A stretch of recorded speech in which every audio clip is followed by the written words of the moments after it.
All right, before I start my show where I scream at clouds, meal prepping is a real pain in the you-know-what. And I don't care what anybody tells you, it's an incredible amount of work, and you're liable to make a lot of food that is very repetitive. So your big plan to eat well is pretty much submarined after week one. What if you could take all the convenience of meal prep, except you don't do a bit of it, and no repetition? That's what Factor meals are all about. Delivered to you regularly, ready to go. You warm them up in some of the greatest tastes you'll ever have. You'll be like, how can this possibly be? It's a perfectly cooked, amazing meal without a ton of calories and all the nutrition and energy I need to live a healthy lifestyle. Let's face it, time is a factor. And if you're short on time, you aren't going to eat well. Forget the time factor. Forget paying too much for getting takeout food. How about something absolutely perfect, ready to go? When things get hectic, Factor is flexible. You can even change your order up every week with plans from 4 to 18 meals per week, or pause or reschedule your deliveries anytime. This is so set up for you, you're going to love it. Stress less over meal times in the new year. Factor's no prep, no mess meals, free up time otherwise spent shopping, cooking, and cleanup. No more wasting all that time. Listen, head to factormeals.com/Zane50 and use code Zane50 to get 50% off. That's right. Code Zane50 at factormeals.com/Zane50 to get 50% off. Factormeals.com/Zane50. Use code Zane50 to get 50% off. That's code Zane50 at factormeals.com/Zane50 to get 50% off. Do it. Welcome in. Welcome, friends. The Eric Zane Show podcast, a daily show where I discuss news, nonsense, and my personal adventures each and every day of a normal work week. What the hell is going on here? I walked into a grumpy Gus over at Bosco's pub yesterday. Hold on, my hair is all jacked. I don't like that. I walk in at Bosco's and Doug says to me, "Hey, Eric." "Hey, Doug. How's it going?" I'm like, oh, he's crabby.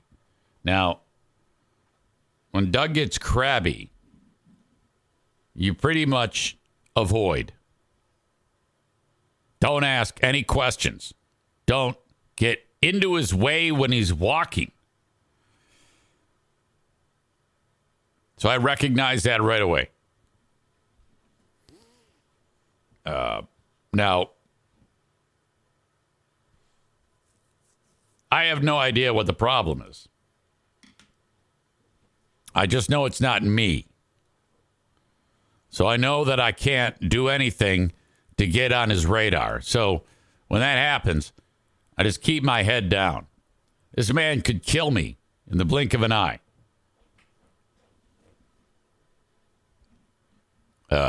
Eventually, okay, he works his way out of it. First, he's like, my shoulders are killing me. Now, he has like all sorts of shoulder issues from years of intense weightlifting. The guy is as big as a house. All right. And the doc says to him, "Look, I want you to stop lifting heavy weight with your shoulders." And he's one of these people that goes to the doctor and says, "Hey, this hurts." And then the doc says, "Okay, yeah, well, here's the problem. I want you to, do something else. I don't know, anything but this, but lifting 200 pounds over your head." "Oh, okay, great." And then he goes home and puts 200 pounds over his head. So I said to him, I go, "Doug, you got to do some yoga." And he's like, "What? I'm not going to do yoga." And I go, no, seriously. It'll increase your flexibility. It's great for strength. And you're not a spring chicken. You're like 57 years old here. Okay?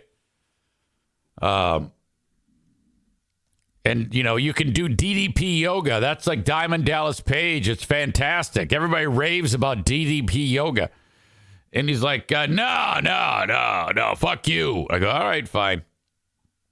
So then he's just aching and hurting, and I need some medicine. He's just grumpy as shit. So then as the night is winding down and he's no longer in a shitty mood, okay, I reference, I said something about, earlier today you were so butthurt. And he goes, well, sometimes things don't go as planned. And I'm thinking to myself, yeah. And, Jocko Willing, good. Yeah, I know. If things don't go as planned, is that the cue to like, and stick your thumb in your mouth and go, oh, you're an adult. I mean, Jesus.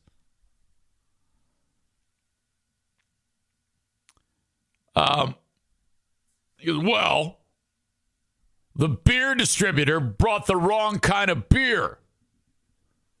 And they said, here you go. And I said, nuh-uh. And I'm like, is that it? Is that what set you off today? You got wrong beer? Well, Dee Dee's out of town, and I had to get somebody to watch the dogs. Like, what the fuck? Are you serious? I cannot believe this. The other day, a couple weeks ago when we got that snow, he shows up to work and he has to shovel a bit the walkway. And I come into work and I go, hey, how's it going? Well, it was a bad day. Yeah? I'm way behind. I had to shovel snow. I was like, well, okay, but at the same time, you knew we had the snow. This is not a surprise. Oh, my God. If he finds out that I talked about this, he's going to beat my ass. Jesus. Things that set him off. He's a fragile little flower. Tyler says you should have hit him with the old size of the problem, Doug. I'll never forget that. Eric, what? Size of the problem. How big is the problem? Is it this big? No. She holds up her thumb and her index finger. Is it this big with like half an inch between them? Yes. What is your reaction? Your reaction is this big with her arms wide open. You need to react. This is what I do with my kids in special ed, Eric. And I'm like, oh, God damn it. But it's true. It's true. You know, you gotta react appropriately to the size of the problem. You can't overreact. So I try to do that as I have gotten older. I've tried to adopt that. Aram writes, this fry cook is going to be found in the dumpster, snapped in 2 pieces. Aram, will you send me a link to your artwork? I discovered your artwork page the other day. And oh my God. Now, I knew you were talented because over my shoulder here on the wall, you can see the picture of Dude Shadoway, that he basically just looked at the internet picture of the supposed picture of Dude Shadoway and hand drew that. You have got to send me that link. I really like the Johnny Cash one. Oh, God damn it. I knew you were talented, but it's not until I saw some of the other pieces of work that you've done that I was really, really stoked about. Portraits by Aram. Let me see what's up. By Aram. There it is. Oh, you're going to love this. You're going to love this. Yeah.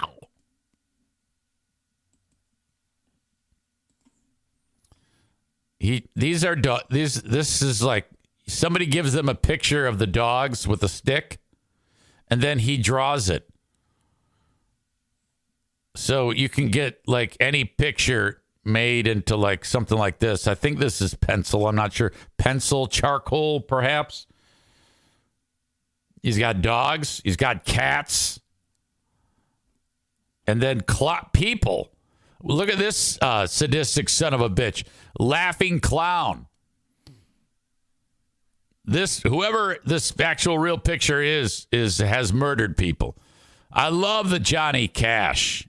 My God. He's got that dart between his fingers burnt all the way down. I don't know who this Lon Chaney. Isn't that the horror movies, old school horror movies? What, like Dracula or some shit? This one's called Hodgepodge. That is Aram's mother. What a beauty. Oh my God. Dude Shadoway.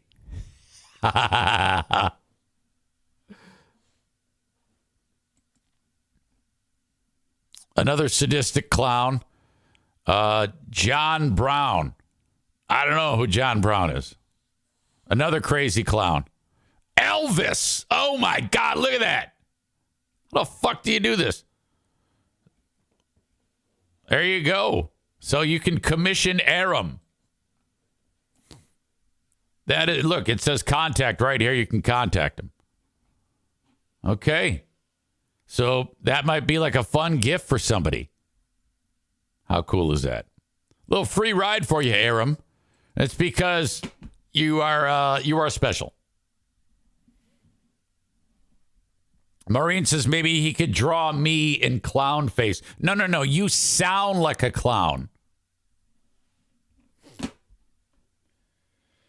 All right. I don't know how the hell I got on that.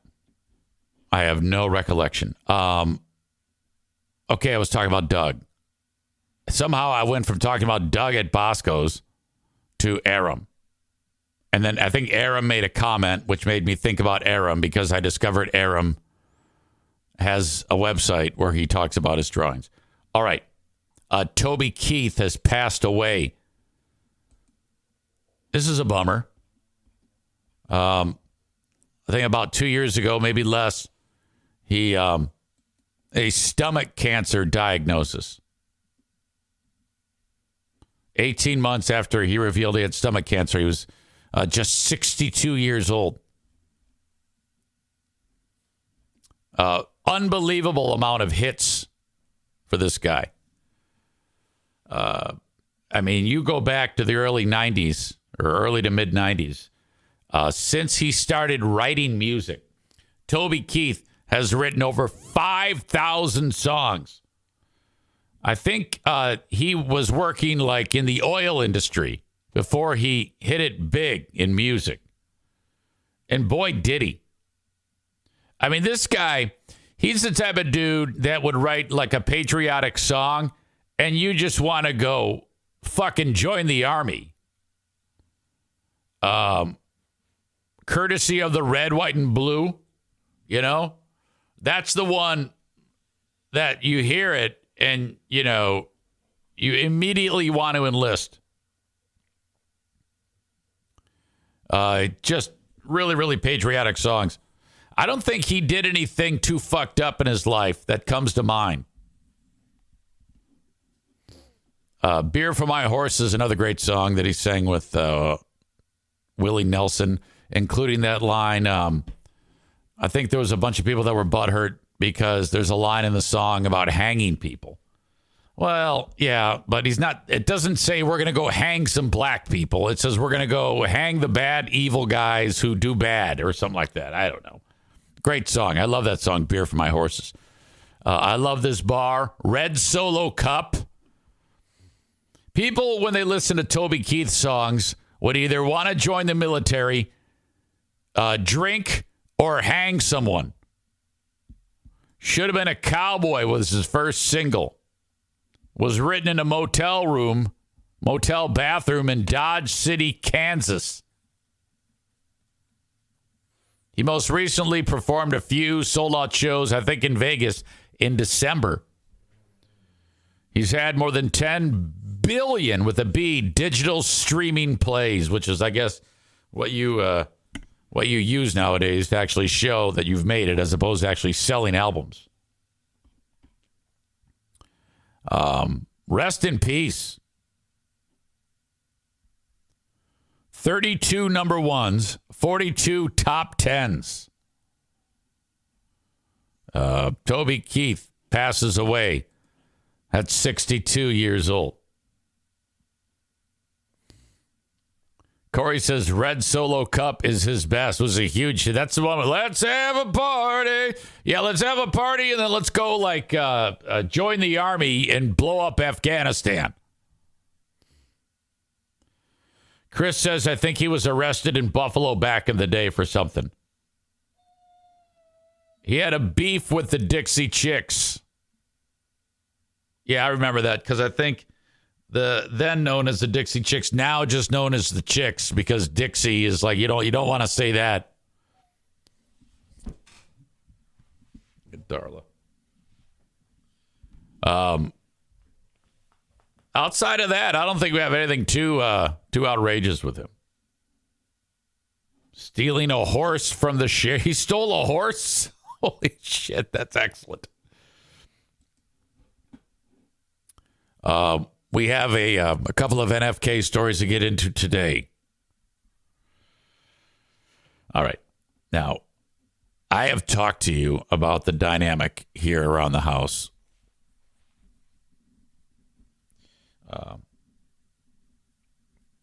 If you get asked a question by our beloved NFK, it is always two questions. First one is the actual question. And the second one is the follow-up.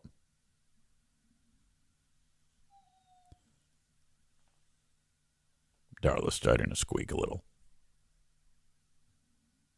Tyler says the actual question, then the confirmation question.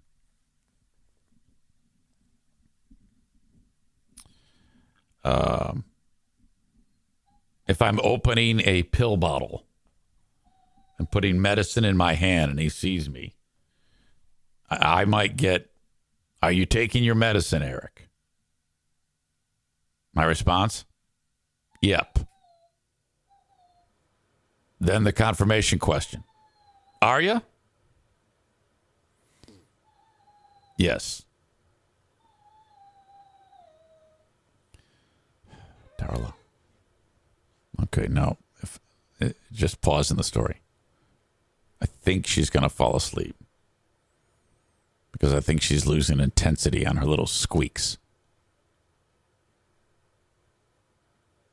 Amanda says, what is she whining about? God knows what. She's got it made. Look at her. O'Neill says, that's enough. I'm out. I can't do it. I just can't do it.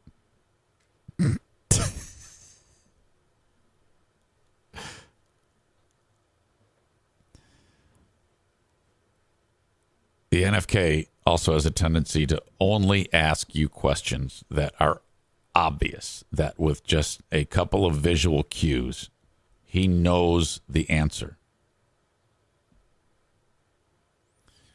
Yesterday, on that kitchen counter in front of me, celery stalks, romaine lettuce, spinach, tomato, my vegetable slicer, a knife in my hand, doing a chopping motion on the cucumber, carrots, a bowl, like not a B-U-L-L, a bowl, B-O-W-L, and salad dressing. All of these things are in front of me. Can you guess the question that I received while doing that? As chopping sounds are happening, what was the question that went into my brain? Wow, you guys got it? How? How did you figure that out? Are you making a salad, Eric? I said, why, yes. And he said, are you? And I said, yes. And then he grabbed a paper towel, folded it in half, and walked out of the room. The day before. Oh, jeez. Darla, this might be another problem. While the Vitamix is on, and all the ingredients are in it, I'm standing in front of it. He walked in, grabbed a paper towel, folded it in half, and asked, are you making a smoothie? And I said, why, yes. And he said, are you? And I said, yes, I am. And then he walked out of the room. All right.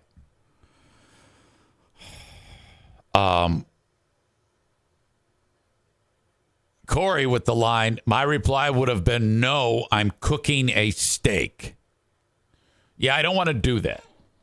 You got to understand here. Hold on a second. Darla, why are you humping?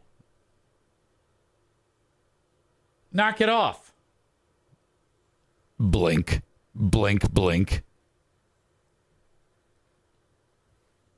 Maureen says, what if you answered no to the follow-up question? Oh, that would rock his world. Now, this would drive a lesser man crazy. And a lesser man would turn into a smartass like all of you are. Okay? But you got to understand. This is the tism talking. And he just wants to feel like this is what I tell myself. He just wants to feel like he's part of the family and he's conversing. These are the things he's going to converse with you about. Sarah said, I missed this during the salad discussion. Fuck salad, then gives it the finger. Fuck you, salad.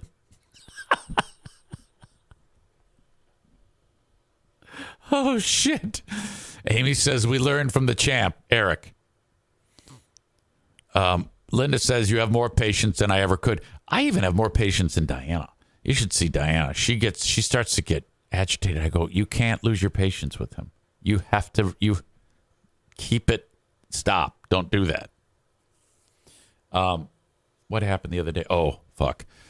So he has a ultrasound scheduled for his liver. And he actually asked me a great question. This actually saved the fucking day because on my chart it says your ultrasound is scheduled for like in a couple days. And he goes, "Do I have any special requirements? Like, do I have to fast for that?" And this is at 4:30 in the afternoon. Is there any like fasting requirements? And I go, I don't know. Let me check. Call up the app. Special instructions. I go, Kevin, you have to fast for 8 hours beforehand. And his face just goes white as a ghost. Okay. And I know exactly what he's thinking. He goes, well, fuck that. I go, what's up? He goes, I need to eat. I mean, because, if you get in the way of the routine, Tism law dictates that you can lose your shit. So I can see, the lava starting to like bubble up inside of his brain.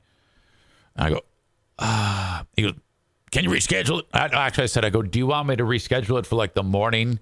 Because that way the fast can occur while you're sleeping. Yeah. Would you? Did you? Would you? I go, absolutely. And it's a damn good thing he asked me, because had he not, I wouldn't have thought of it. Had he not asked me, like the day before, well, fuck, you'd have just eaten. That's what would have happened, and we would have ended up canceling it or moving it anyway. But so I rescheduled it. And then as I tell him, I go, hey, it's been rescheduled for this day in the early morning. No big deal. He goes, oh. And you could just see soothing the savage beast. Now, I discussed with you, it might have been on Patreon, that he has this obsession now, because a lot of this has to do with all the way his brain works out, routines, and once he gets into a habit of something, it's impossible to break. One of the things is if he takes a shower, he's got to put his watch back on. He has to. Now, he has nowhere to be. He has no reason to even look at the fucking watch, but he's got to have that goddamn watch on his hand. And it's got like a Velcro tab on it, and it's tapered at the end of it so you can slide it into the buckle easily. Even he could do it. Well, all of a sudden, he can't do it anymore. So I'm like, why? I wonder why he can't do that anymore. He doesn't have the dexterity. I go, well, what the fuck?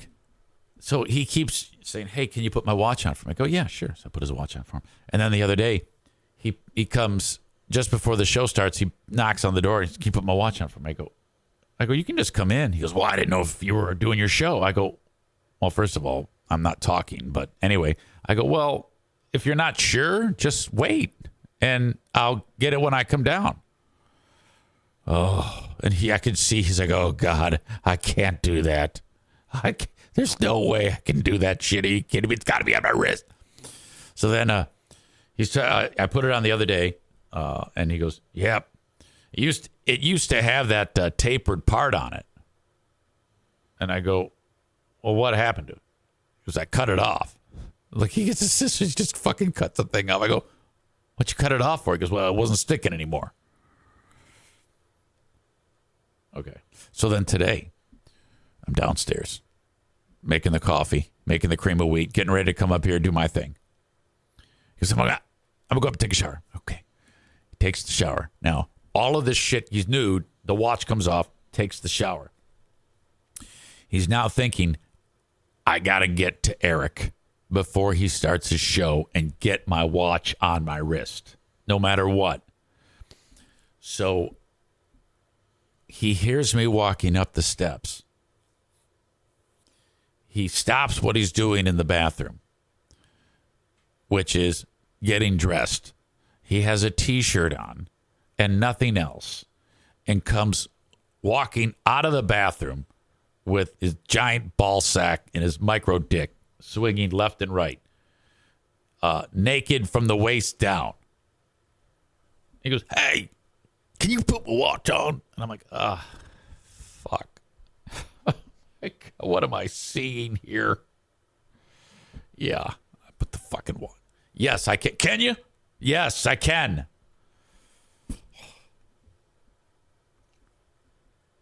All right. Megan says maybe a slap bracelet watch. That is a great idea. That is a fantastic idea. You can count on that happening. Maureen says take a scissors and taper the end again. Okay.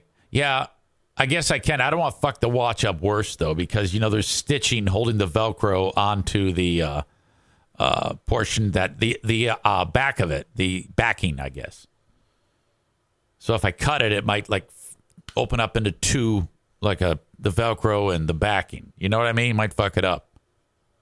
The watch is fucked up. I don't even know if the fucking thing works.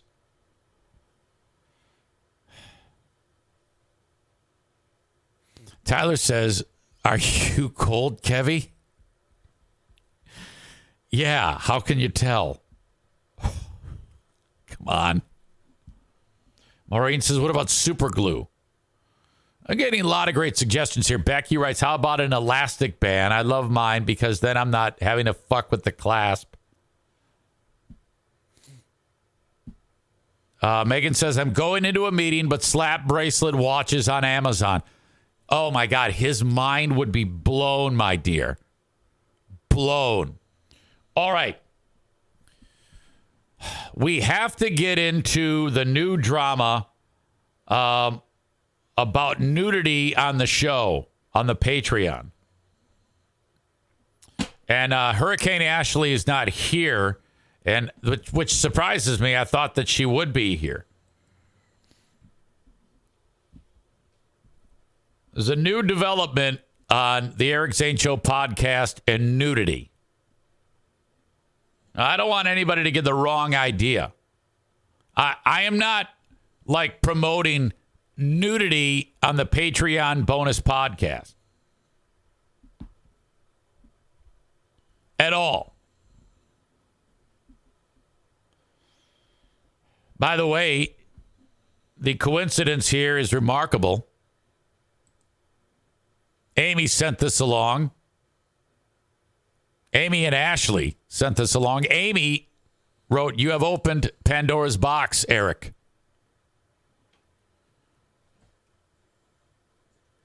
I don't think so. A new category worldwide, Hurricane Ashley, LOL. There has been a new category announced that going forward, Category 5 Hurricane is no longer the biggest. Category 6. We can just call it Category Ashley. Okay. Last week on the Patreon, on the Ben and Eric Patreon podcast, out of the blue, Ashley decided to show her boobies, which was ridiculous. And I did not see it the first time. I think Chris K saw it, and then Amy saw it. And I'm like, what the fuck's she laughing at? And then it happened again. She did it a total of 5 times. And I was like, don't do that. Okay, knock it off. Come on. So I eventually had to shut her camera down. And then that was it. And then I was worried to death about getting banned on Patreon. I was under the impression that, you know, if you show nudity on Patreon, you're screwed.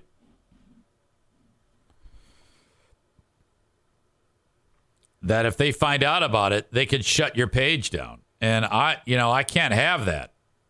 You know, it's one thing to lose a sponsor because Megan Kelly, or whatever the fuck her name is, Megan Kelly Kristen, gets one of my stupid sponsors to pull their ads because I fucking say the shit I say. But Patreon's different. Make a lot of money off Patreon. Thank you to all of you. I appreciate that. Actually, I thank me because I'm the commodity. So I am very thankful for myself for being so wonderful. So I went ahead and I took that video of the live Ben and Eric Patreon podcast, and I took out all the nudity of Ashley showing her boobs. And then I realized I fucked up well after the fact, because when I edited it, I didn't take out one of the flashing moments or something like that. Maybe even more than one of them. There were so many. But I hurried through it, reposted it, and then you guys waited for like a day to watch it all again. And then you said, oh, hey, by the way, there's still boobies on there. I'm like, oh, God damn it. So yesterday, part of my day was re-editing it again. And then I posted, oh, my God. And I'm like, yeah, I know. Holy shit. So I went and refixed it all up.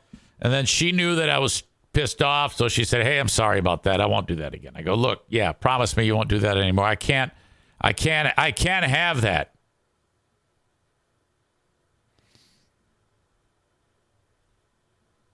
Logan reaches out to me in Maine. Easy. I just wanted to let you know that nudity is absolutely allowed on Patreon, as long as it doesn't show someone engaged in a sexual act, and also if it is behind a paywall and is marked as 18 plus. Now, everything I do on Patreon is 18 plus, and it all is behind a paywall. He said, I just wanted to ease your anxiety a little bit, as it clearly worried you. And I was so thankful that he did that. Now, this is where it gets weird, because I then assumed that everybody else was anxious like me, and you don't want me, to be worried about that shit. So I did the old, hey, everybody, guess what? I'm in the clear. I won't get in any trouble for all the boobies that Ashley showed if someone decided to screenshot it or something like that. So that's why I posted it, which kind of makes sense in hindsight, but actually less sense now than when I posted it. But that's where I was going with it. And right away, everybody was like, oh, Maureen was like, you shouldn't have said that. And Ashley even said, why are you telling me this? You shouldn't have told me this. And so, all right. Aram asked, why does the 7-day free trial count as a paywall? But does the 7-day free trial count as a paywall? Yeah, that's out the window now. If anyone decided to show their boobs now, according to the letter of the law on Patreon, I would not be in trouble for that. But that's not the reason why I was posting that, hey, guys, guess what? I'm not in trouble. That doesn't mean, hey, everybody, show me your tits, okay? Or show me your asshole. But that's exactly what she goes, oh, well, that's great. Now I'm going to show everyone owes me an apology now. Oh, my God, fuck you. Everyone owes me an apology now. Now I'm going to show you my asshole, my vagina. Maureen says, exactly. Now she knows you won't suffer consequences. It's anything goes, LOL. Look, at the end of the day, I am in charge. Okay?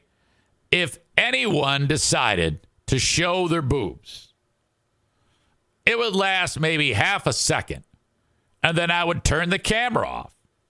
I'm still in charge. I'm still telling you, don't do that. So in my opinion, nothing has changed. There is not going to be nudity on the Patreon. All right?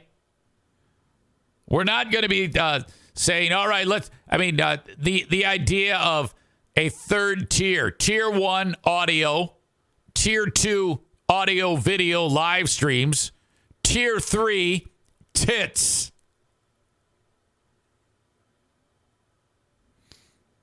All right? We will not be having nudity. A great point is made. Logan is not as correct as he thinks he is. Nudity isn't allowed on YouTube hosted videos. It's an excellent point. We will not be doing nudity. And I will have a private conversation with Ashley, say, no, seriously, I'm actually telling you, do not take off your clothes. Corey describes it as the titty tier. Wait. How much is tier 3 subscription? We could make it tier 3 where it's just Ashley sitting there with her shirt off, and I would split the profits with her. That is the only way this would work, but even that is not going to work. That is an absolute joke. There is some debate now about nudes on YouTube. Corey adds, nudes are allowed on YouTube if it is a tutorial. I don't think this will be a tutorial.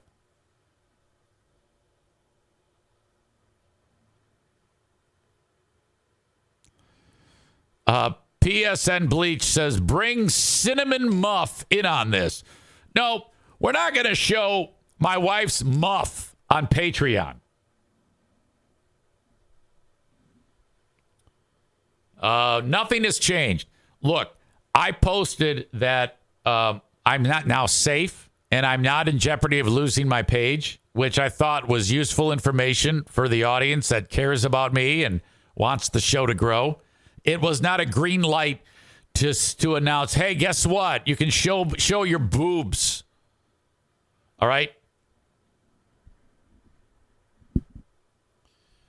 Corey says if they're doing like, hey, this is how you look for breast cancer, that's okay. I don't think that's going to happen.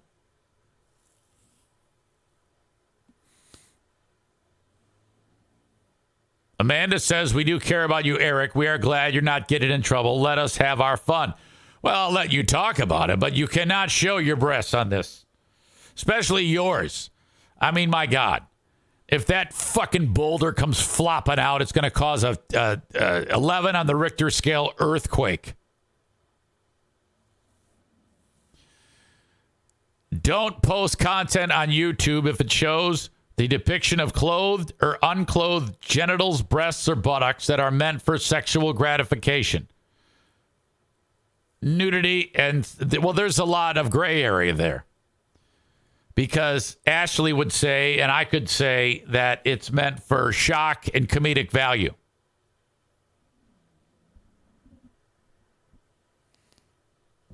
Donut Dan says, glad you're not going down the Howard Stern road. You're much more talented than that crap. No, that makes me uncomfortable. Ashley, let me just honestly tell you, Ashley taking her shirt off made me unbelievably uncomfortable. Okay? Not even kidding. This has been a hilarious thread, but it 1,000,000% ends here. Okay? It is not my intention when I post that there are no troublesome ramifications if a person shows their breasts on Patreon, according to Patreon. That is not my intention for you to go ahead and give you the green light to go and show your boobs. I will shut you down if that happens. Make no mistake. This is EZ's product, and EZ does not want that. I do not want to see dicks or boobs or assholes or vaginas. No. Maureen says, a desperate cry for attention. Look, I don't know about any of that. All I care about is my show. Aram says Ashley and Eric should have a podcast. She would make him so uncomfortable and they would have funny arguments. Oh boy, I don't know. She's like Dark Phoenix. She cannot be contained. I take an absolute backseat to her, and maybe that would be fun for you, but it would be the most incredibly painful thing that I've ever had to endure. O'Neill is dreaming and making strange noises with his eyes open.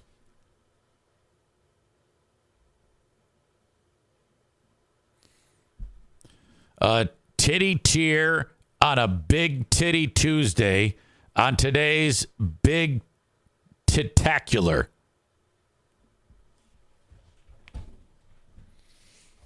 My God. Who knew that boobies could cause such an uproar? Donut Dan says, I'm super OCD here. Can you fix the crooked Jake and Elwood poster? Yeah, that's a great idea because that bothers me too.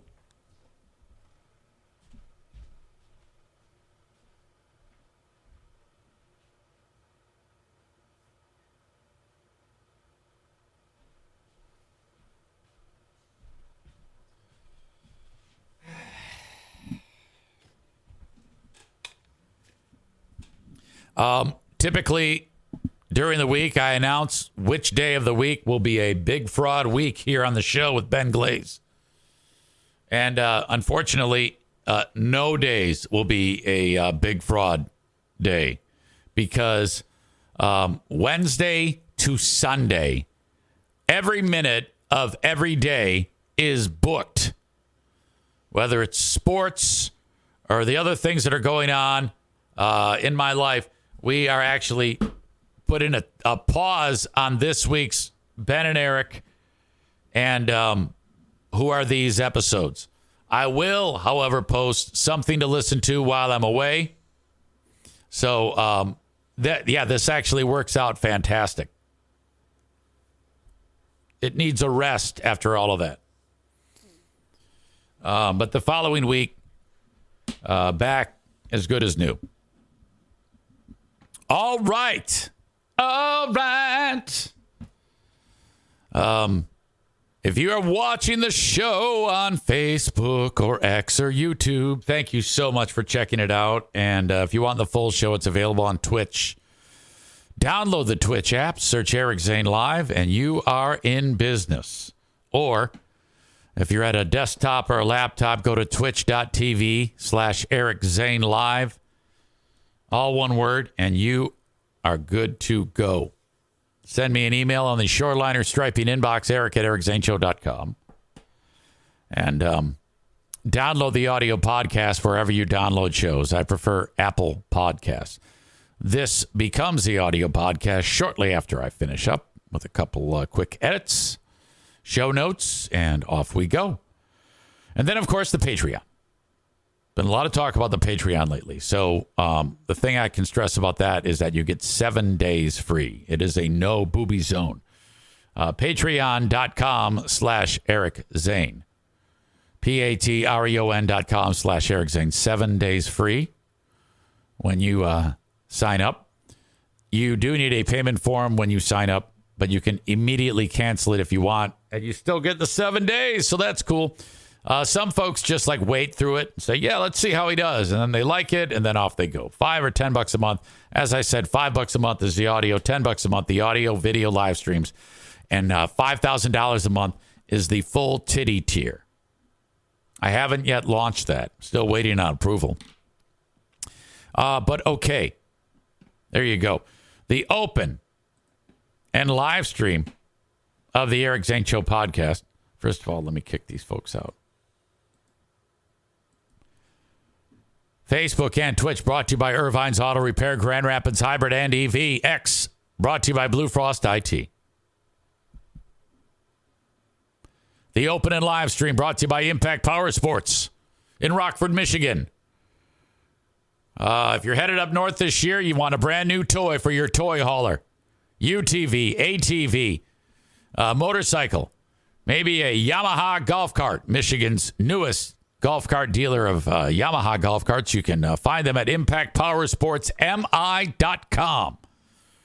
Based in Rockford, Michigan, a fantastic service department. If you need anything repaired on your existing gear, maybe you're buying new stuff, head over to beautiful Rockford, Michigan, and say hello to the folks at Impact Power Sports sponsoring the studio of this show. Thank you so much. They are awesome. Great family-run business, and I appreciate them so much. Head over to their website, impactpowersportsmi.com. Green Medicine Shop. Found online at thegreenmedicineshop.com. In Greenville, Michigan. Make the trip up to beautiful Greenville, Michigan. All right? Find the Green Medicine Shop and go in and buy all of your cannabis products.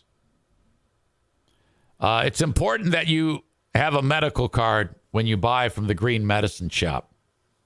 If you don't, all you need to do is go to thegreenmedicineshop.com, click Get a Medical Card. 15 minutes, you have a card. That will cost you $90, but you get a $100 in-store credit because you spent the $90. So you're $10 ahead, and you are supporting an amazing sponsor. In the great state of Michigan, cannabis usage is only for 21 and up. However, if you are 18 and up and you have a medical card, cannabis usage is okay. Get what I'm saying?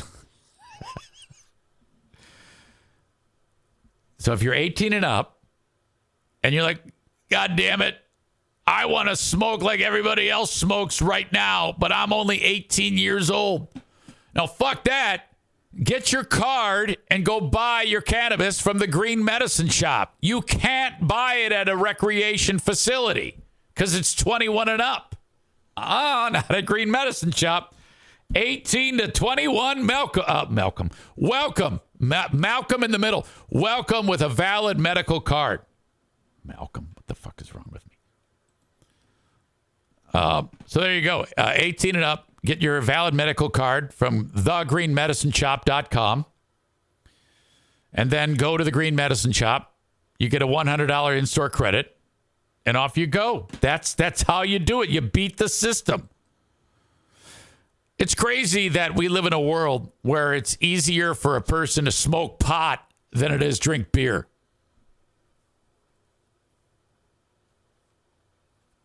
My God. When I was a kid, if someone said, yeah, there's going to be a time when you could just walk down the street and smoke pot, nobody gives a shit. I was like, what? Anyway, the Green Medicine Shop, their cannabis is of a higher quality because it is medicinal. Now, Shawnee and Matt can explain that better.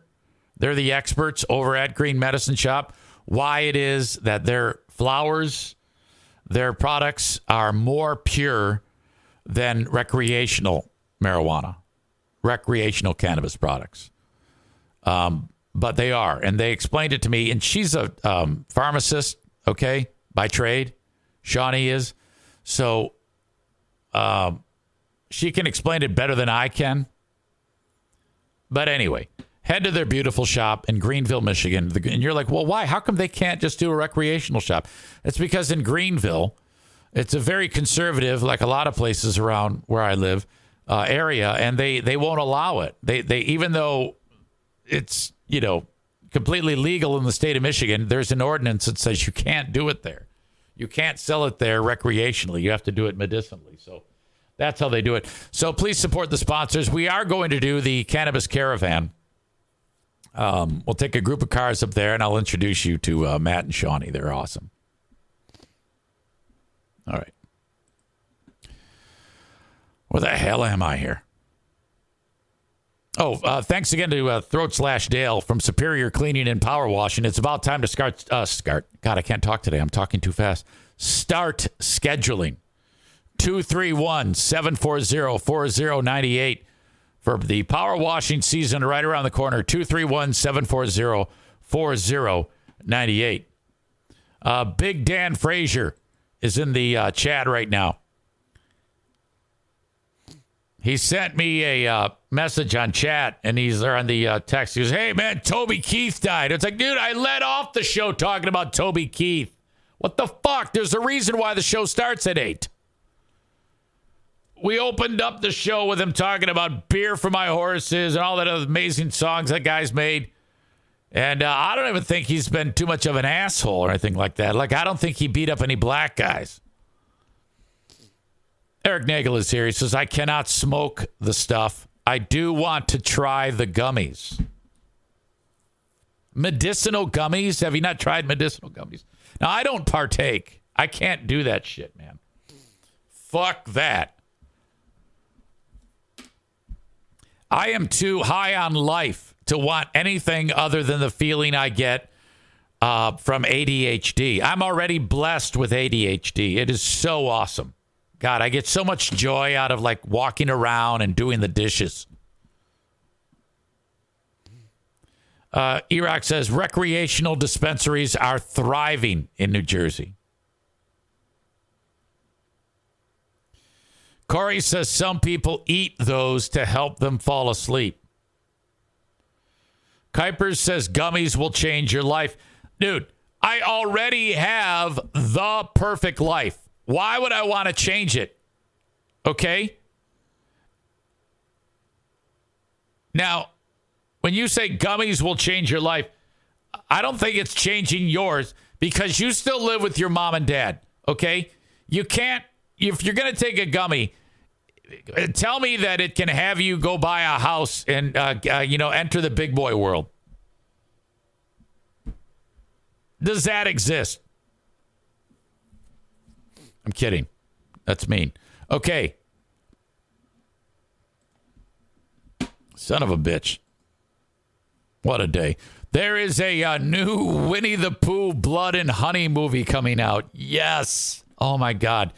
Now, I think how this went was Winnie the Pooh entered the public domain, which I'm not really sure how that works.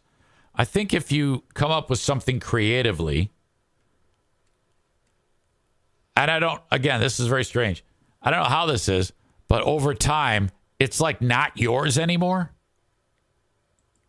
Like after a certain amount of years, like Steamboat Willie, which is like the first Mickey Mouse thing. I think that is now in the public domain. And I guess when it enters the public domain, anybody can do whatever they want with it.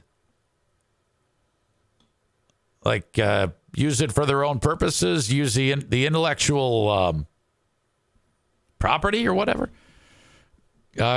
Corey says copyrights have time limits.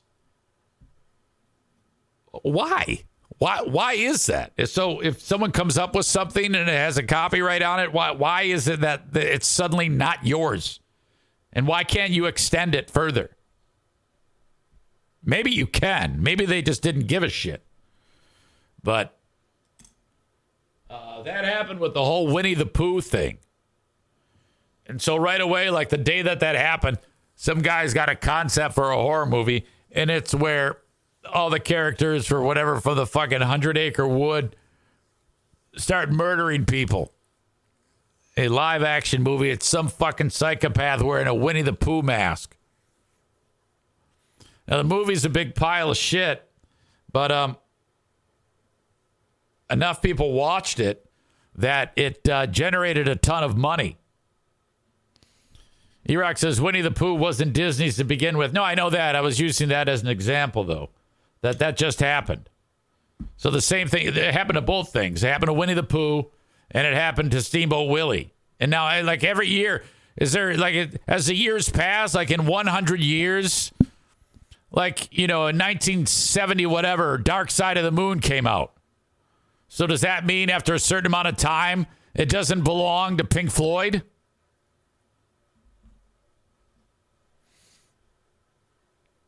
Steamboat Willie is a Disney project, so people cannot trademark or rebrand it for financial use.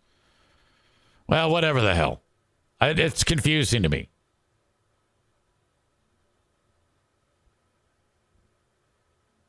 They came out with that fucking movie, and everybody saw that fucking thing.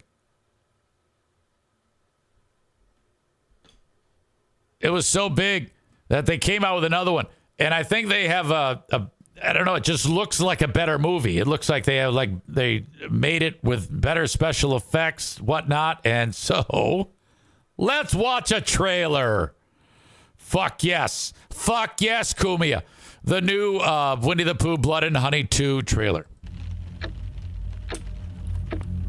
Let's begin. I'm going to take you back. Feel all weight drift away. How are you feeling? Good, I think. Do you recall anything from the... Okay, now I don't know what's going on here. I'm assuming that this is Christopher Robin, older, and he's all fucked up now, and he's with a shrink. Good, I think. Do you recall anything from the session? Focus. What is happening? Maybe it's not Christopher Robin. I have no idea. This was the day Billy was taken. Okay, so the guy's just shots from the kid's youth. He's put into a rape van. Them kids. And now we see this bear fucking Winnie the Pooh creature. They didn't stay buried. Oh, you got Pooh coming up from the grave. And he's brought new friends, it says. So now the rumor is you're going to have Eeyore, Piglet, Roo, Tigger. All this shit is going to come back. It's as if the earth itself was allowing this horror to rise up. Okay. Fast forward. Hot chicks are hanging out in a camper in the middle of the 100 Acre Wood.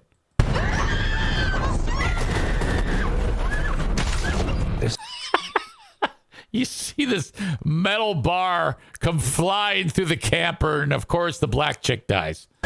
There's some unsettling similarities to the 100 Acre Massacre. It's not safe. There have been loads of murders leading to Ashdown. And now that kid who was at or the person who was talking to the shrink, I guess he's a physician. Tell me everything that you saw, please. I knew that this day would come.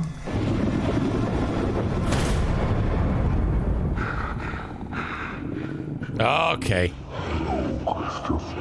Aha. All of Ashdown will burn. Oh, look at this TNA. Look at Ashley's like, I want to be in that movie. Bunch of strippers. Of course, they've got a lot of TNA in it. Okay. This chick gets her head ripped off with a bear trap, for fuck's sake. By the way, hold on a second here. Okay. Look at this chick in the background. So they got they got hot chicks and everybody, it's all different body types. Because this chick looks like she's getting ready to do one of those, like sit on somebody's face.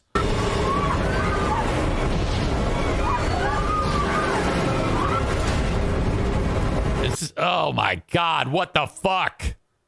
A melted face.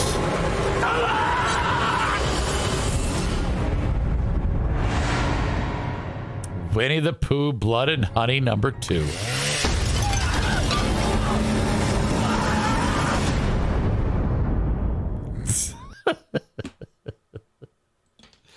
All right. Now, look at this is what I'm talking about. Remember I just said the whole Steamboat Willie thing? Anytime. I'd also accept all the time. That has critics raving. Van Gogh! A lot has changed.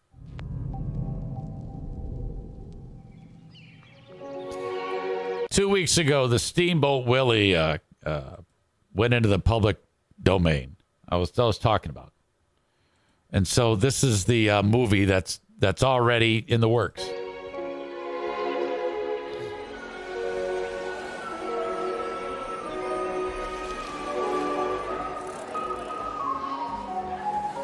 By the way, this is just accident that I happened to talk about it before stumbling upon this trailer. I did not know until 30 seconds ago that this was a thing.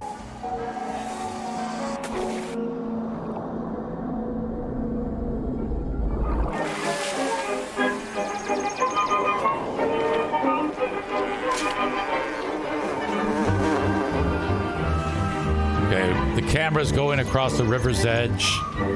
You saw a steamboat. There's the music from Steamboat Willie.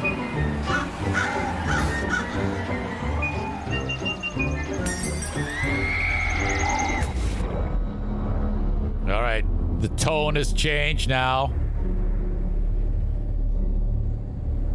There's blood in the water, I think. Or that's just the steamboat wheel. Okay.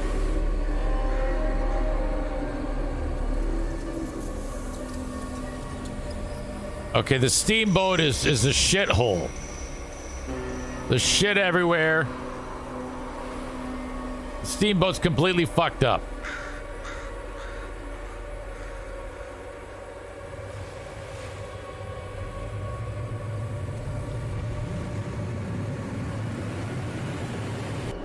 We are now in the steamboat.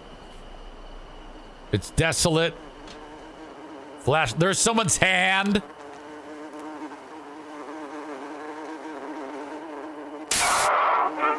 Uh-huh. There's the Steamboat Willie cartoon.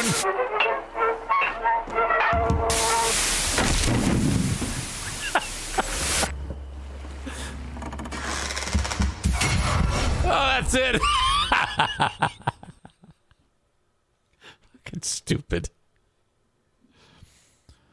After 95 years of being locked away, Willie is free and he wants his steamboat back.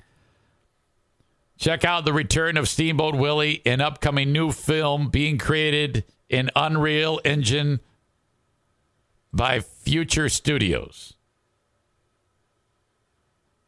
Is it completely fucking CGI? I mean, come on now.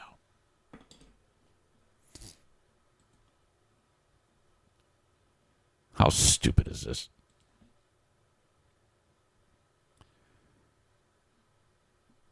Wow. All right. So there you go. Looks like a Silent Hill game. I don't know what that is. Is that one of your video game bullshit things? All right. Pause right there. Easy has to go potty. All right. Yesterday on the Patreon, I got into a little bit of the nonsense with wrestling, and it's the dumbest thing ever. So Roman Reigns and Cody Rhodes had been having a long-standing storyline building up, and they were in Birmingham, Alabama on Friday. This is leading up to WrestleMania, which is fine. I don't fault anybody for liking wrestling. I really don't. I get it. What I do struggle with is when the lines are so blurred that people, fans included, especially fans, take it a little bit too far and lose their minds. So, biggest name in the history of the business is arguably The Rock. So, we don't know if it was WWE asked him or he just said, hey, since he does have a share in that entire business, said, hey, I want to be the headliner, the main event at WrestleMania. The main event was going to be these two guys, Cody Rhodes and Roman Reigns. All of a sudden in Birmingham, Alabama, Cody Rhodes says, hey, you know who's going to wrestle you, Roman? Not me. It's going to be him. And The Rock comes out and everybody loses their shit. But then it's met with a bad reception. And a lot of the not so much the fans in Birmingham live, but afterwards, they were so butthurt that Cody Rhodes is not going to wrestle The Rock. Oh, no. Oh, my God. And in fact, I had Big Drew with me on Patreon yesterday, and we talked about that exact thing, about how, I mean, come on now. This is silly. Subject line from Chris. Is Joey Williamson threatening The Rock's daughter? I was like, what?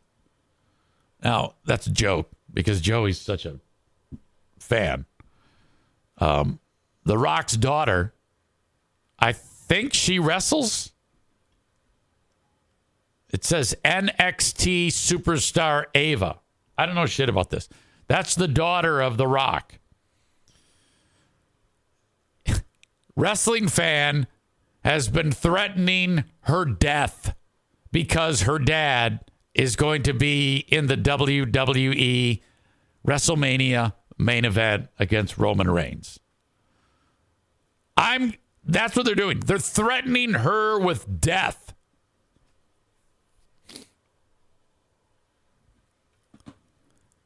She asks/tells wrestling fan, leave me out of this. For fuck's sake, I'm busy. Which is something that wrestling fan usually isn't. I wouldn't. You know what is the problem with wrestling fan? Not all of them are like my pal Phil, who has a job, a successful job, a wife, children. Not all of them are like Big Drew, motivated, not smelling bad, not ugly or disgusting. My problem is with those wrestling fans who give up things like bathing in order to fill their time with watching wrestling and doing stupid shit. All right? I don't want to be around guy. I don't mind being around guy who has wrestling belt over his shoulder because he's such a wrestling fan. I do mind wrestling fan who has belt over his shoulder and smells like stinky fucking balls. Okay? And unfortunately, a high percentage of them are disgusting individuals. It's like MAGA. It's not so much Trump that I'm worried about. It's the people that support Trump that I'm worried about. Those are the problems.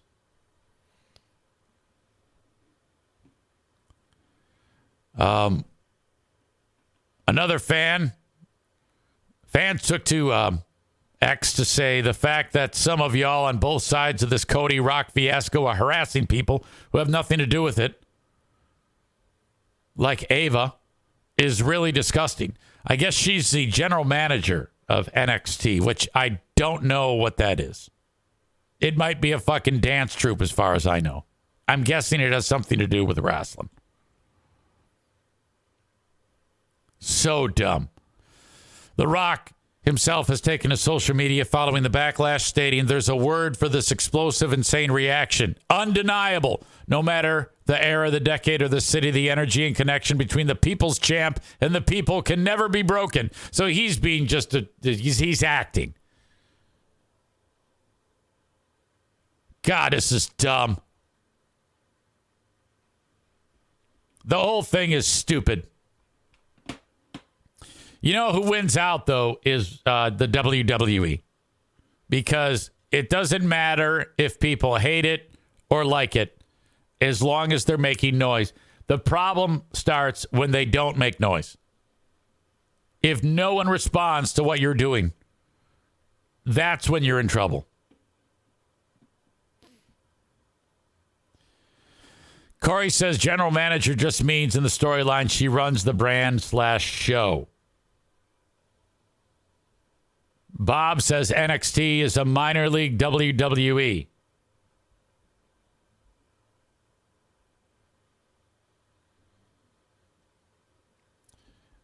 With the Vince shit right now, WWE is taking a lot of bad press.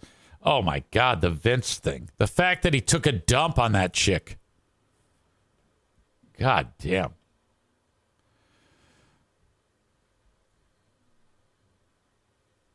The Rock and Stone Cold were the best of all time.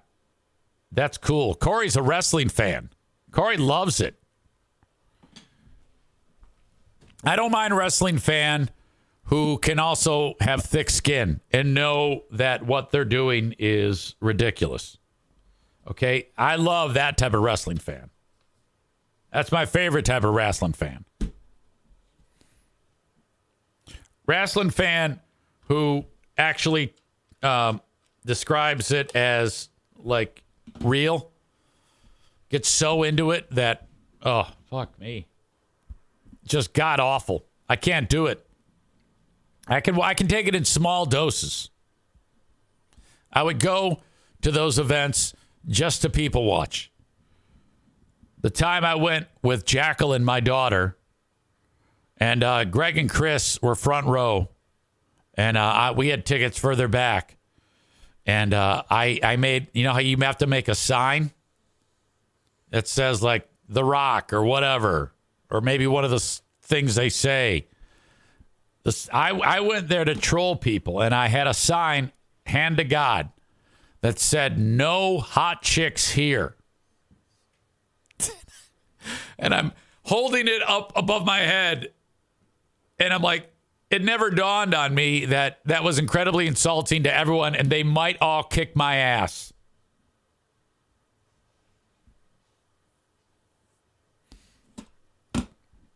I would still go. If I go, I would be front row, because I was at a front row wrestling event in Kalamazoo, and some of the women wrestlers came out, and I had ice cream in one hand and a hot dog in the other. And it was one of the chicks who was enormous. And I'll never forget this, because she got so goddamn pissed off at me. I mean, like real pissed off, because as she's walking around the perimeter of the ring, as she's getting where I am, she then sees in her sight my hands come out holding these goodies. And I go, uh-huh. And she's like, fuck you. Oh, my God. Want some? Making fun of those animals is great. That is the only way to go. If you're front row, just to say insulting things to those losers. You got to think of the most horrible shit you can possibly imagine to say to them. You got to go right for the jugular. The only way to have fun at a wrestling event is say terrible shit to these people. So the performer comes out, and you can say, "What's it like to have your life expectancy be 50 years," or something like that, or how much drugs is in your system right now? How many women have you sexually harassed? Whatever. You can say whatever the fuck you want. It's fantastic.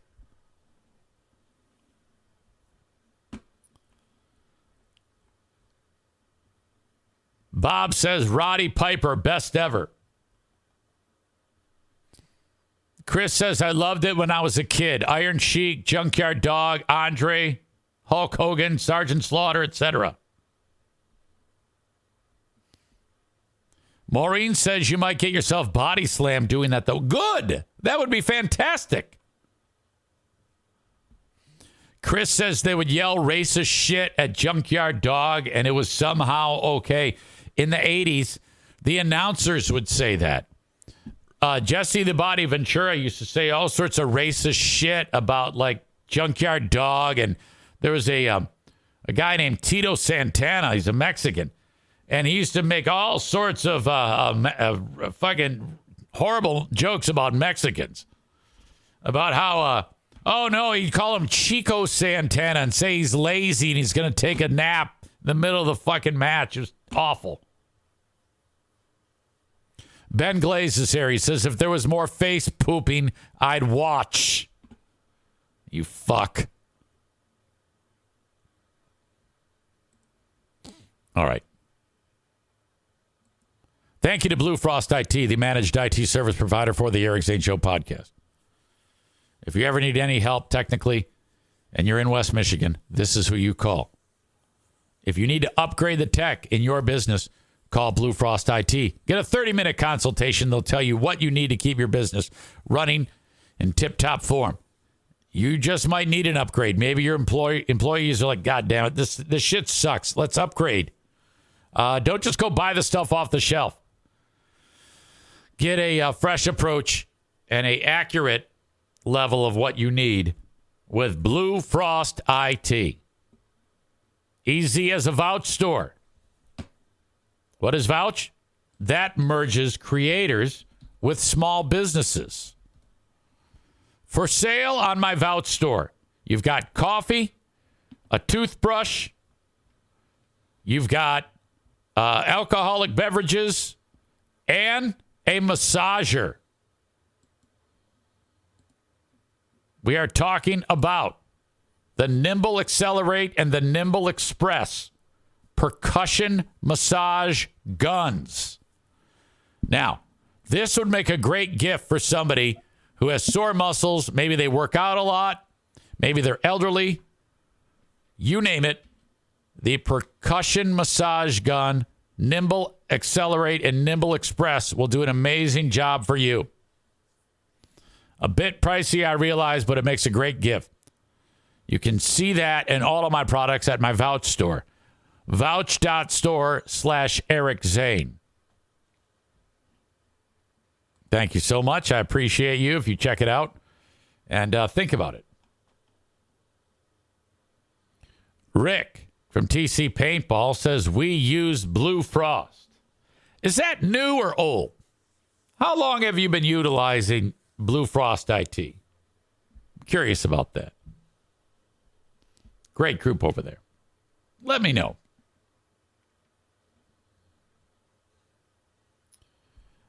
Rick says we've used them for a year or two, I think. Very cool. Did you mention EZ by chance?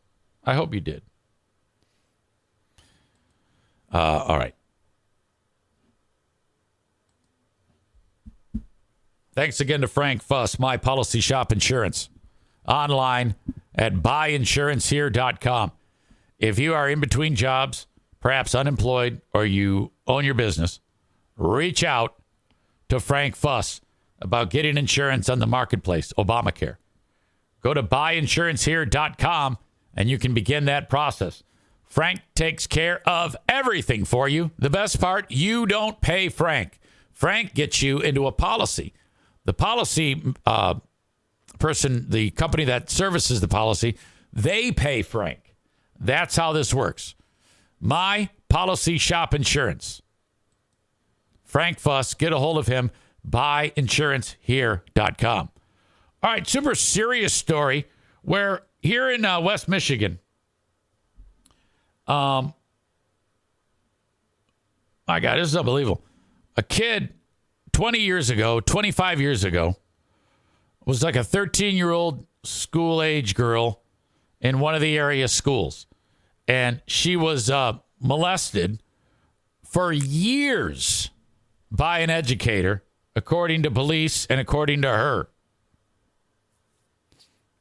And I guess it went like, here she is now in her adult life, and she was talking to her daughter, I think. The story will explain all the details about, hey, if you're ever in a scenario where an adult does something to you that is wrong, or, just basically giving the kid the overview on what to do,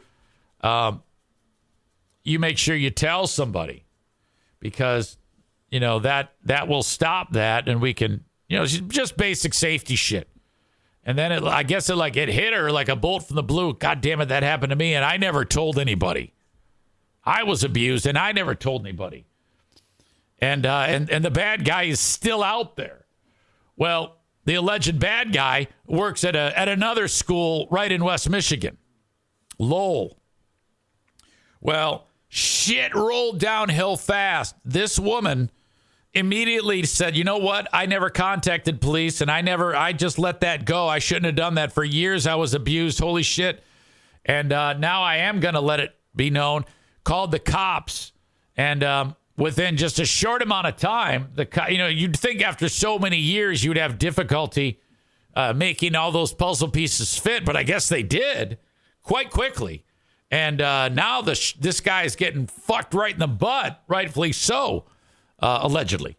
Well, he is going to get fucked in the butt, whether he's innocent or not, because the shit is rolling downhill fast on this deal. So let's get to the bottom of this one right now. A night after one of his former students said that he sexually assaulted her when she was just 13 years old. The woman coming forward more than 2 decades later. News 8's Byron Tollefson is live outside of the Northview Public School District with more. Byron. Investigators say they have found that a former teacher here at the Northview Public School District sexually assaulted a student decades ago, and now it's being brought to light. Nobody has the right to do that to you, and if they do, it's okay to tell. That's the sheriff in Kent County. Oh, and we're going to help you.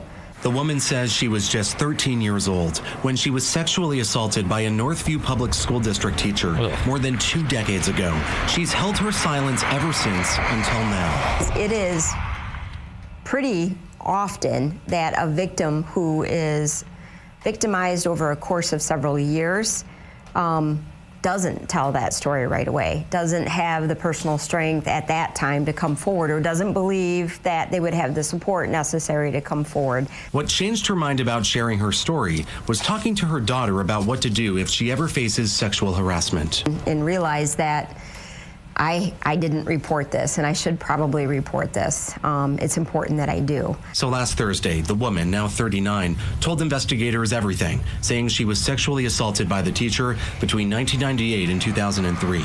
Wow, 5 fucking years. I'm regretting pausing it because now I'm getting spinning wheel of death. Okay, this isn't great. This might be more awkward. No, nothing's that awkward. Than listening to Ben Glaze and Anthony open up X's and Bros. The sheriff says an investigation through the weekend substantiated her allegations, and police arrested the now 51-year-old teacher from Cannon Township on Monday. He is charged with 2 counts of first-degree criminal sexual conduct. We'll try to determine if there was maybe a pattern of behavior, if maybe there are more victims that we don't know about yet.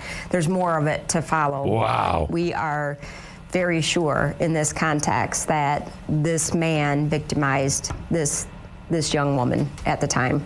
I would love to find out all. I mean, because, you think about that.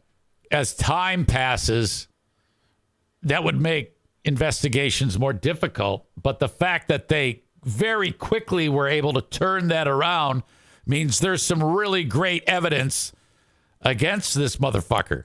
Sheriff's office is not naming the former teacher until after his expected Tuesday arraignment. The case can be prosecuted now. We got to wait till, today. Because Michigan law recently eliminated the statute of limitations in some sexual assault cases. In a statement to News 8, the Northview Public School District says the teacher was last employed there in 2000 and adds, quote, upon learning of the investigation, our district has been working alongside the sheriff's office and will continue to do so to bring resolution and closure to this situation. So with so much time passing, everything will be looked at. Obviously, the charge and the person, whoever that person is, and the circumstances surrounding, I'm guessing, him moving from school to school. I'd be interested in that, just to make sure that there wasn't any funny business going on with him leaving the school where this allegedly happened, Northview. You know what I'm saying? Make sure that they didn't know about it. That okay, let's just get rid of them and cover it up. The old Catholic Church thing. It is incredibly traumatic for somebody to be a victim of a case such as this. The sheriff says there's no indication that the alleged abuse was reported to anyone until now. This is the only victim that detectives know of right now, but the sheriff says it's possible there are more out there.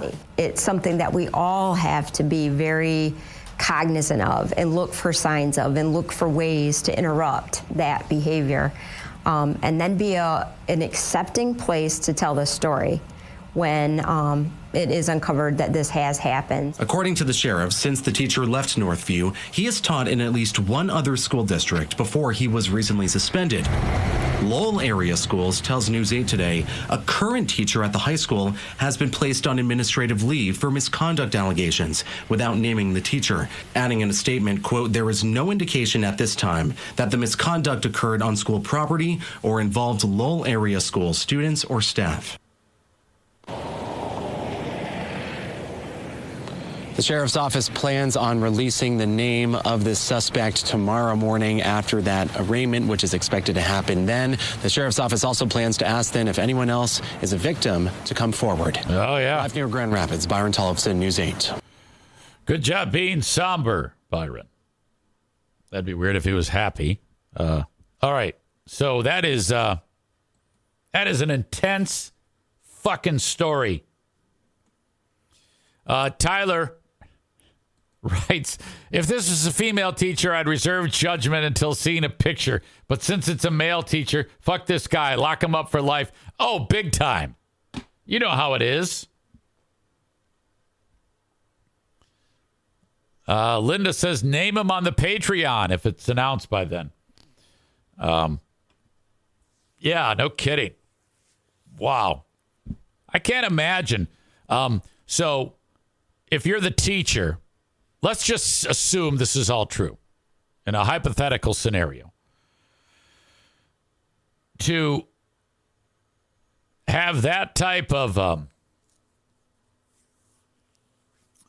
thing take place that you perpetrate for that long, early on in your teaching career, in your 20s, and then you hang on to that, it has to be looming over your head knowing that you've committed a horrible crime for a long, long time, and all she has to do is tell one person, and it's the end for you.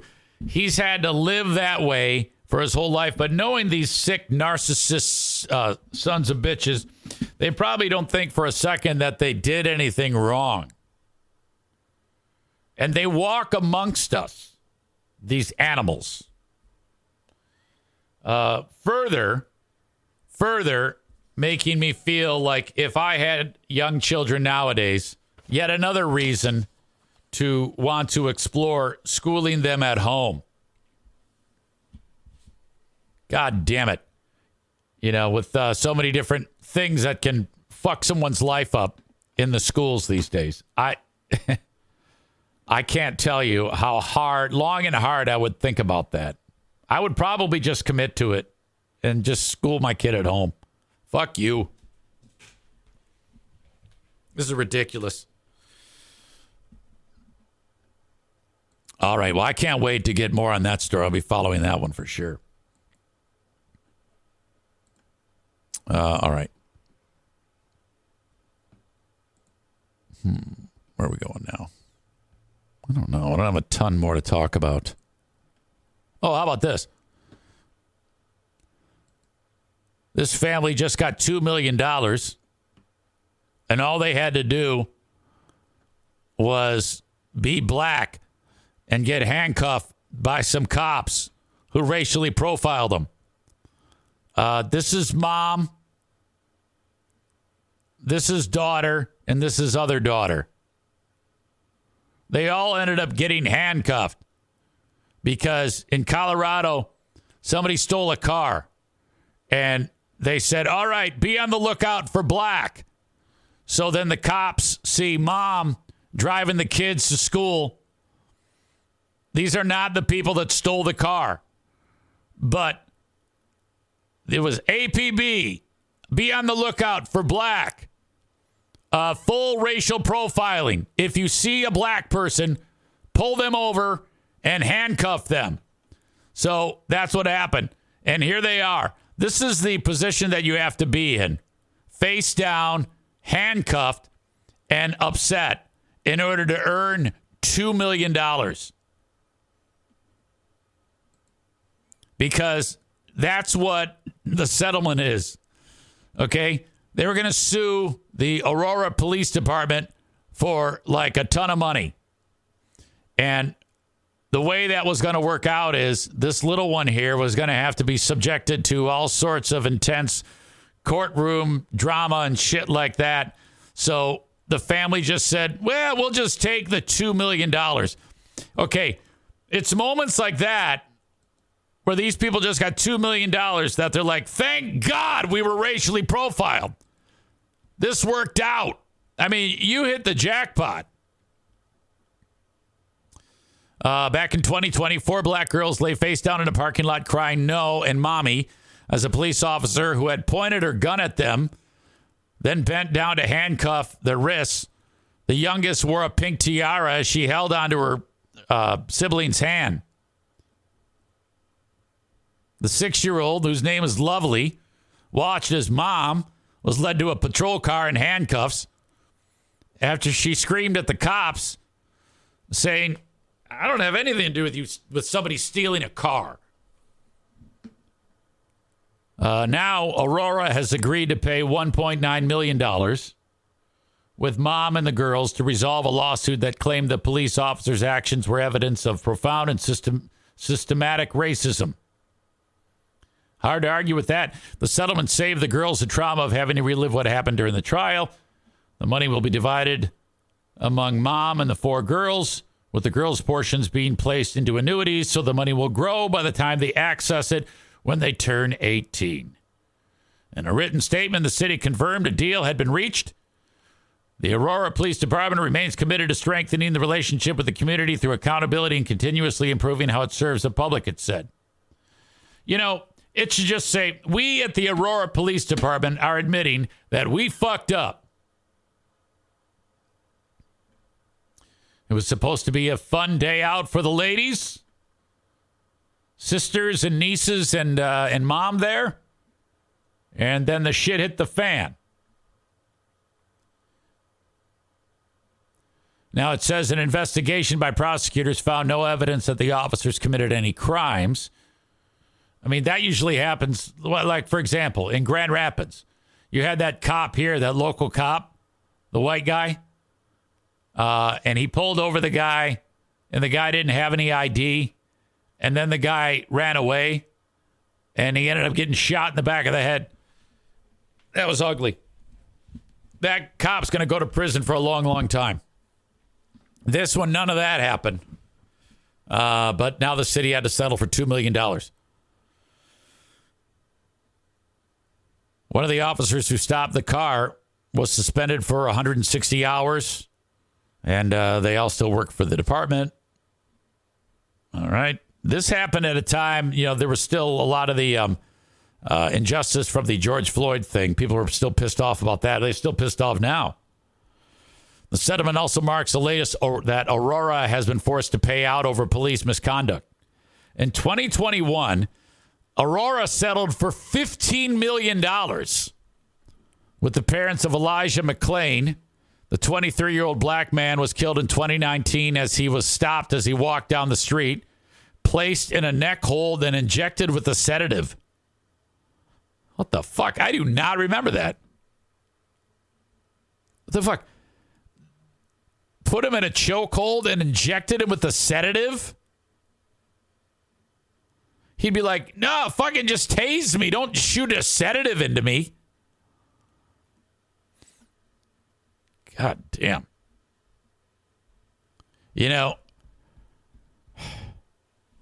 It seems like I can't imagine living in a world where, like, if you're black, you have that in the back of your head. At any one point, the shit could just hit the fan and something terrible happens to you simply because you're black. God damn.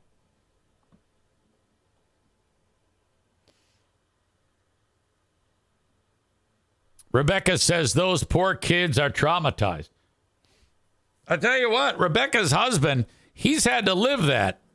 He lives in an extremely racist part of the fucking state. I bet she and her husband have stories to tell about the shit that goes down in society. I take this shit for granted as a white dude. Unbelievable. But I'm happy that they got that money, and I'm happy that they're being smart about it so that the little girl, who she's only like 9 now, and they're going to take all that money and it's going to grow. That's fantastic. No, Rebecca, in marrying a black man, I bet you've had to live through, I can't say for sure, but I will guess that even as close as family, someone has done it might have been it might have just been a glance, but you've had to put up with so many things. And that's kind of what I was telling my daughter. I go, okay, now that this is what's happening, that you have gone the way of the gay, and you are in a relationship with a man that used to be a girl. You are fucked. You are so hated. Everybody hates you. Not everybody. Like, I don't hate you. And there are people like me who don't hate you. We love you. But there are so many fucked up people in the world that want to beat your ass because of that. Keep your head on a swivel. Be careful. Maureen says racism is alive and well. Don't let anyone tell you it's gotten better. Well, I mean, yes, you're right with all of that. But that's, if you think about, like, it wasn't that long ago in this country, people couldn't vote. People were, when you look back to the long, rich history of the United States, we don't have to go back that far when slaves existed. Jesus Christ. Which is crazy to me, because it seems like if you compare like Nazi Germany to the United States, Nazi Germany, it seemed like they made a really quick turnaround from hating Jews to actually joining the rest of the civilized world after World War II. Not so much with the U.S. It seems like there's still a large population of the country that wants to hate black people. It's remarkable. I don't get it. Really, really awful. Hey, this has all been incredibly serious. And I don't mind that, really. I kind of like it when we can actually get serious for a time or two on this show. All right. Thank you to Tag Accounting. When it comes to getting your taxes done, I want you to reach out to the Tax Hobbit. TagCPA.net. All you need to do is call. Reach out to Troy at 616-301-9516 to get your taxes done. 616-301-9516 for Tag Accounting. Or you can just send him an email, Troy at tagcpa.net. Okay, you got to get your taxes done. Here we are, February, and you need to get on their radar. So reach out and say, look, Easy sent me. I want you to do my taxes. You can have this buttoned up by the end of the day, where everything is all set on what you need to do on your end, getting your documents to Troy, and then your date is put into the schedule. You're sitting there in Birmingham, Alabama, or wherever, and Troy's going to say, all right, now on March 16th at 2 p.m., I'm doing your taxes. Have your phone ready in case I need to make a phone call to you to ask you a question about whatever it is. And then he does your taxes. Okay, you don't need to be in his presence. None of that. Doesn't matter where you are. This is better than any tax service anywhere. It's better than any stupid program you can buy and makes you think that you can do your taxes on your own. You can't. Don't do that. Spend the $100 on Troy and get your taxes done right and get more money back in your return. 616-301-9516. He's been my personal and professional accountant for like 2 decades. He's the man. Thank you to Troy. Grand Rapids Gold in action tomorrow and Thursday and Sunday. Come see me. $14 bucks a ticket. 14 butts a ticket. Go to all the games. GrandRapidsGold.com. We won't let you down. You will have so much fun. I love the Grand Rapids Gold games. All right, come see me courtside. 14 bucks a ticket. Thursdays and Fridays, you got $2 beers, $2 dogs. It's great action. These are hungry players. They want to get to the next level, and they'll do anything to get there. You'll love the action of the Grand Rapids Gold. Online at GrandRapidsGold.com. Make a night of it and come see me at the Grand Rapids Gold game along with some of the best athletes you'll see in the world. The Grand Rapids Gold. When it comes to a mortgage, I swear by the Mario Flores Lakeshore team of Van Dyke Mortgage. They did the mortgage here for us at the house and the refi. I had a 30-year, and then just before things started to get wonky with the rates going up, and this is by accident. I wasn't given advice or anything like that to do it. I just said, I think I want to get into a 15-year fix because I know that the rates are so low right now. And that turned out to be a good thing. But my point is, I did it with Mario. 231-332-6505. He will take the extra steps to make sure that you are 100% satisfied. There are no dumb questions. Reach out to Mario from wherever you are in the U.S. to get your mortgage. 231-332-6505. In your home for a while, you may need a new furnace. We just got a new furnace here in the house. The house is, my place is, let's see. Oh, God.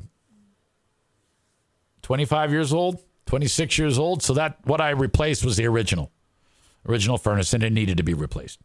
Things started to go on it. Joe said, just fucking do the whole thing. It's going to nickel and dime you to death. Trust me on this, Eric. I go, Joe, you know I do trust you. If it has anything to do with heating and cooling, I trust you. If it has anything to do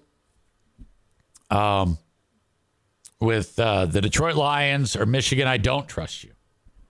Okay? 616-516-8579.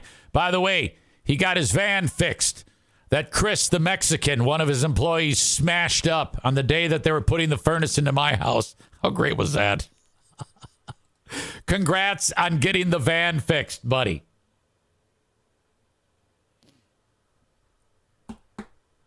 All right. Reach out to Joe. 616-516-8579. I see him there in the chat. My man, HVAC71. Joe's going to the Grand Rapids Gold game tomorrow. I'm going to see him there. You know what you're going to want to do after you go to that game? You're going to want to buy season tickets and get your big sign up there. I think you already have your sign up there. It stays in the arena, doesn't it? That's so cool. Let's see. Comments on racism. Amanda says it's a learned trait, however. Yeah, I mean, that's, pretty much. Racist parents a lot of times lead to racist kids. Maureen says, update on the guy in my outreach group for the pet world who said the N-word several times. He left the group a while back, but has been giving my name and phone number out to people in Flint who need rescue help instead of our rescues number. Pisses me right off. Amy says, did Joe Martinez get the vehicle fixed at Irvine's? No, it was body damage. Irvine specializes in the mechanics of the vehicle.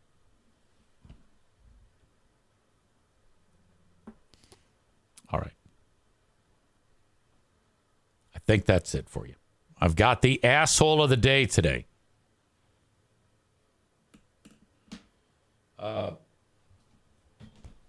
Brought to you, as always, by TC Paintball.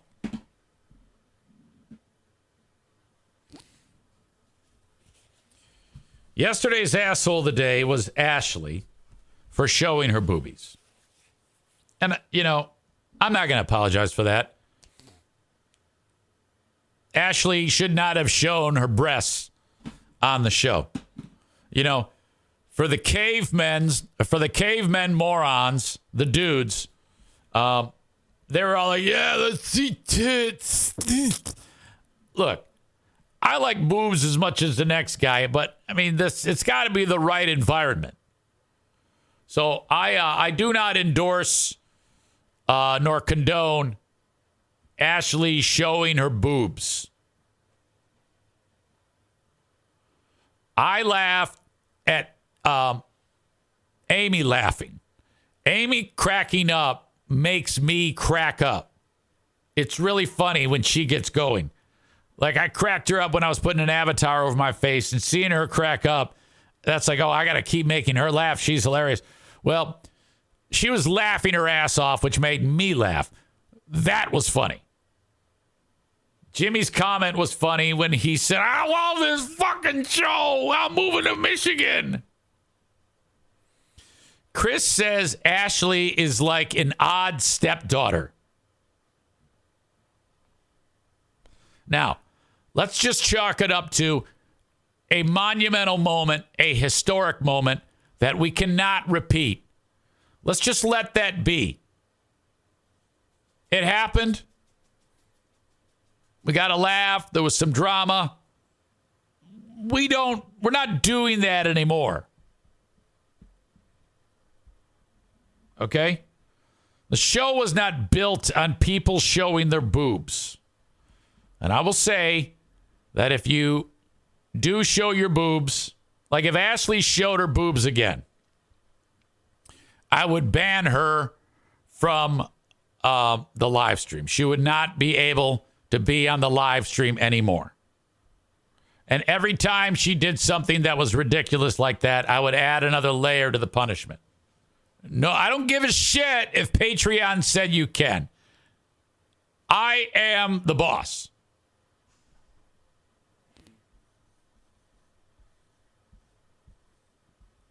Everybody thinks that I'm giving her a pass, including her, because I said that Patreon would not have had a problem with that. That does not mean it's okay to show your breasts. The asshole of the day is the local child molester. I'll just say that. I won't give any more specifics so that I don't get sued. You know, the whole guilty before proven innocent, but you know what the fuck I'm talking about. That's my time. That's it. This show is done. I'll talk to you on the Patreon. Thank you for being here, folks. I really appreciate the support. You watching it, listening to all the things I do, watching my shit, engaging me. Until next time, bye-bye. Oh, wait a minute.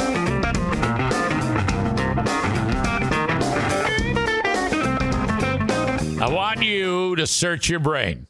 Something going on in your life right now. Whatever it may be. Somehow spin a question out of that my dad can answer on Dear Meathead. All right? take a little time, think about it, and then send it along to me, eric@ericzaneshow.com. He loves your participation. It makes him so happy. And I would love you to do that too. Tomorrow, dear Meathead. Okay. Till next time. Bye-bye.